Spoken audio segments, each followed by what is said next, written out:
So, I am Dr. Adanma Ekenna, and I have gist: typhoid fever.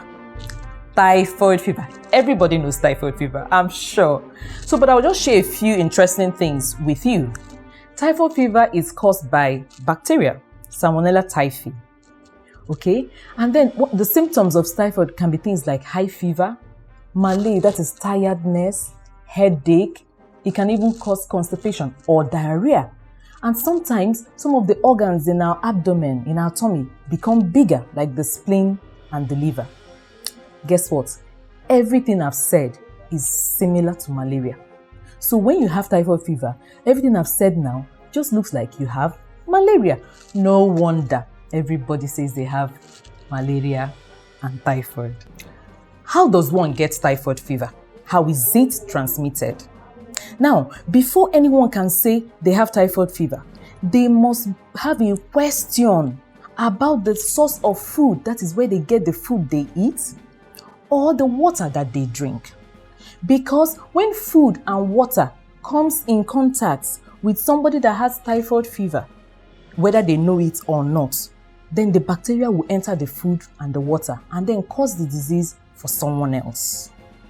Again, you know how we have farms where we plant our vegetables, our green, our ugu. Sometimes when we are doing that, some use artificial fertilizer, right? But some others use feces, night soil like we call it. So when that night soil is from someone who has typhoid fever, and then you use it to grow those vegetables can also become contaminated. And if somebody eats those vegetables without washing them, the person also comes down with typhoid fever. And then for the last one, everything that comes from milk products, like maybe like cheese or even milk itself, especially for those of us that milk our goats or cows directly and then drink it, right? That one, if the animal also is infected, the person drinking the milk can also get infected. So now you know how typhoid fever is transmitted. So, how can typhoid fever be treated? With antibiotics. But here's the thing. To make a diagnosis of typhoid fever, I'm sure every one of us, we go to the labs and they do tests for us, right? But reading the result of that one test is not the way we should make a diagnosis of typhoid fever. So I say, if you have any symptoms that will make you suspect or feel that you have typhoid fever, please meet your doctor for proper diagnosis and then prescription of your antibiotics. How do we prevent typhoid fever? Like we earlier discussed, that means our emphasis should be on our source of water and then our food preparation, right?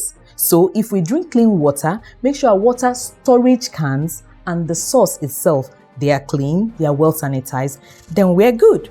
And as well as our food, we mentioned milk. You remember, we mentioned vegetables. So if you wash our vegetables with clean water and salt when we buy, instead of eating it straight, and that means we are covered, right? So that is the way we can prevent typhoid fever. If you have further questions, please call the number on your screen or visit any health facility nearby. Thank you for listening. I am Dr. Adanma Ekenna. Bye.